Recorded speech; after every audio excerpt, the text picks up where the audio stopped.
Hi, my name is Ryan, and I've never actually done any kind of critic, even though I criticize like everything. And my mom, she tells me, that I should, kind of do that.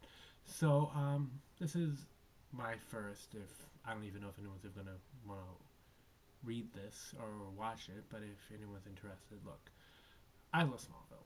I do, and it's been the best 10 years of my life watching this show, and and it's been fun for them to explore certain levels of Clark Kent's life that I've never actually seen. Like I've seen Superboy, which is basically Clark with the he's in Smallville and he wears the tights, which and they call him Superboy, which I think is totally stupid because so because he's like in college or whatever you call him Superboy. I don't and he's in Smallville and he's doing this shit. It's just a rip off of Superman. When Superman movies were amazing, at least the first, second one, third, and fourth, I didn't bother watching them because they suck. I cried because they're so awful. But and then you have Lois and Clark, which was good for the first season, but it focused on Clark and Lois, and the whole relationship thing, and then just kind of fell apart after the first season. But I liked the whole Lois and Clark thing because it kind of hinted, it told us like what Superman's future is going to be like. Like he's gonna be like this, like because of Superman, and because of what he has done, helps him influence like people from like they remember him, like he's the new Christ, like he's his savior. People from the future remember him, and I like that idea. And they also hinted at the fact that he ages slower, which I think is fascinating. In Smallville went way beyond anything I've ever seen. They tell us, like what he was like in like when he first starts high school, and everything that like who he is. He's not like this wow big guy. He's just this kind of guy who has these abilities, but he can't tell anybody about them because what people gonna think of him. He's an alien.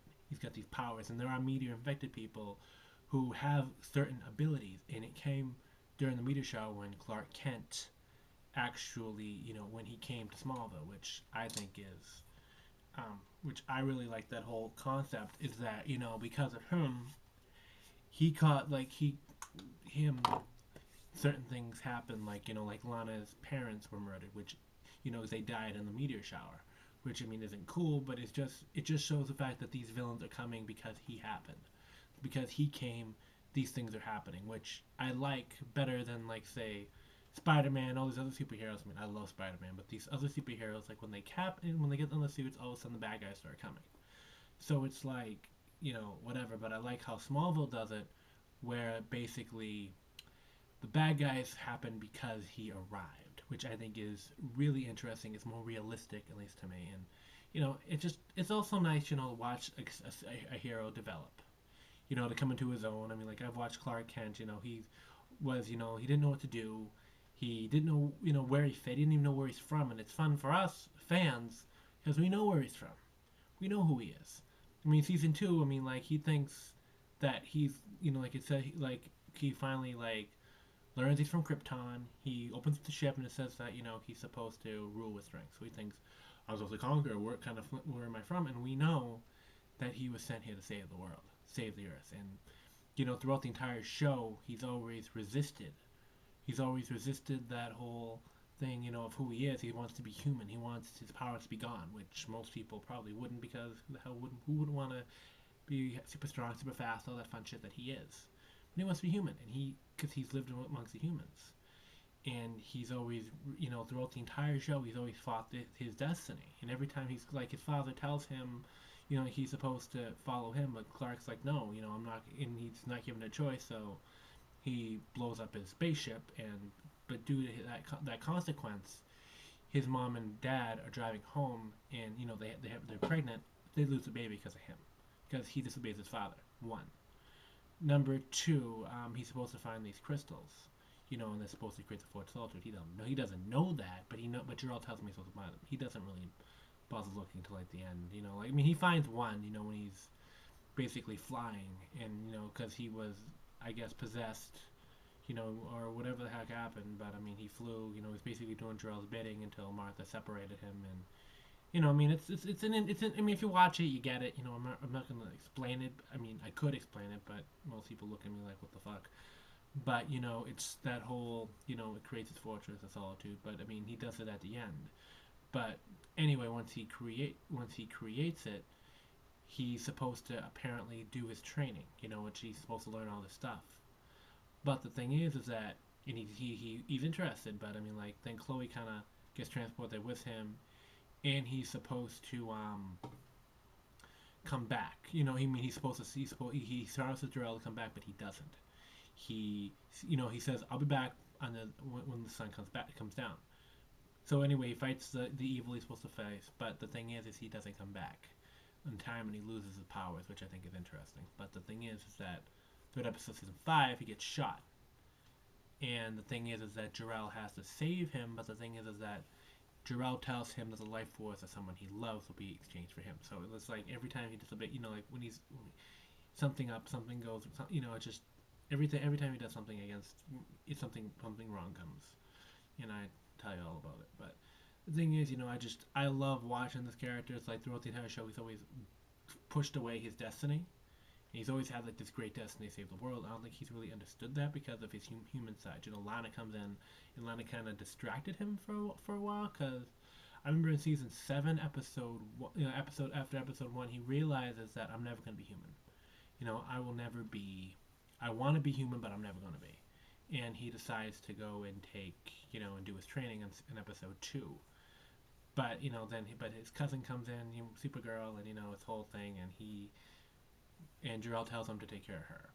But when Lana comes back, and it's like all of a sudden it's like he doesn't, like for example, like when I like the whole when an action season 7 on action when she basically like after he saved like the star, they're doing a Warrior Angel movie, which is basically in the show, this comic book, and Lex Luthor's all in it. Lex Luthor is like a big fan, group of Warrior Angel, so we're familiar with Warrior Angel, and he'll do in a movie. This weird guy, he's like upset, like that, and that, like, and that's what I'm talking about. The whole people obsessed with like the comic book versions, like the whole comic book versions are basically it has to go according to the comic book, like, and people get pissed, like if it doesn't go according to the comic book. Like in that episode, the kid was pissed because like in the episode, in the version, I guess the girlfriend is apparently she gets killed, and the kid gets all pissed because that's not how it's supposed to be in the comic book she's supposed to die, but in the movie she lives, and the kids got pissed,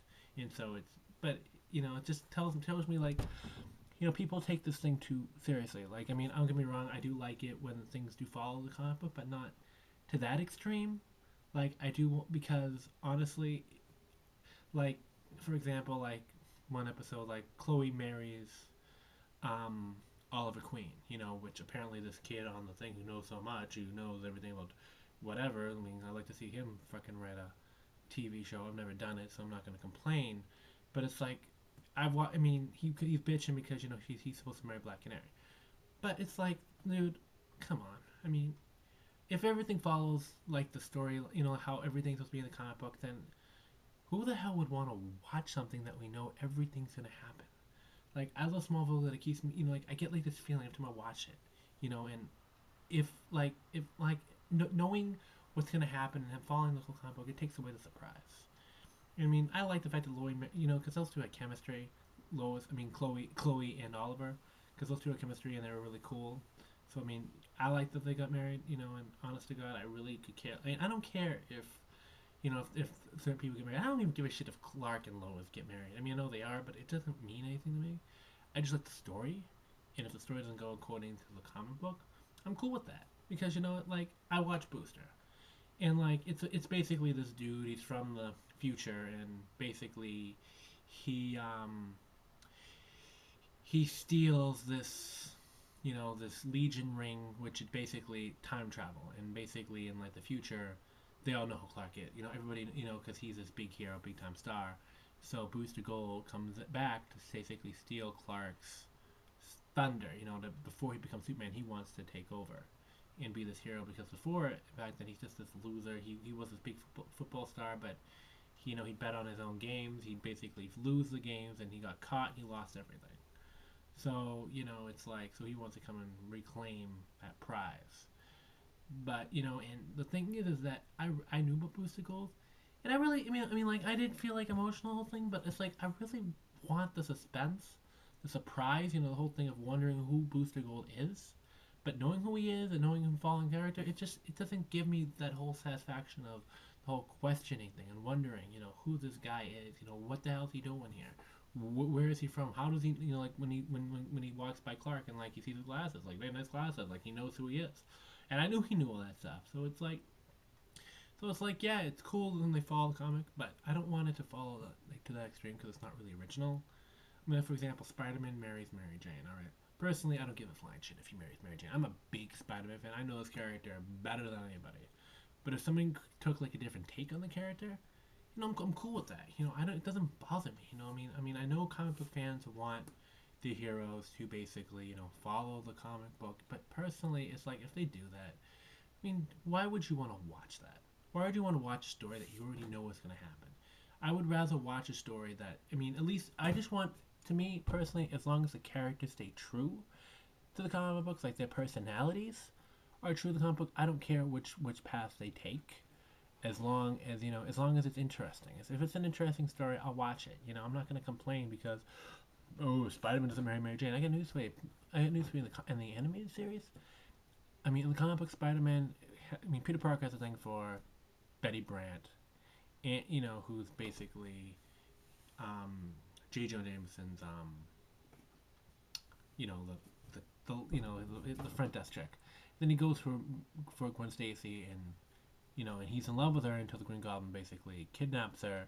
Spider-Man tries to save her, but with a web line, her neck gets snapped or whatever. And they don't mention Gwen Stacy. They're starting to mention her now, but they didn't mention her then. I didn't complain. I didn't know who the hell she was until I read the comic, and I was like, I personally liked her a lot better than Mary Jane. But it's like it's like just be original. I like stories that are original. If you don't follow the comic book, I'm cool with that. And I'm a big Spider-Man fan, but as long as she kind of resembles as long as she is they're true to the character, who the character is, that's all I care about. That's it. That's all I really care about. But those people who bitch and complain because it's not like what they wanted, it's not exactly what the comic book, something. I understand, but it's like, why would you want a story why would you want a story that, follows everything that you know is going to happen? I just like to be surprised. That's me. I could be wrong. I don't think so, but that's just me. But that's me. So if anybody, that's Ryan McKenna. That's what I think. So have a good day. Bye-bye.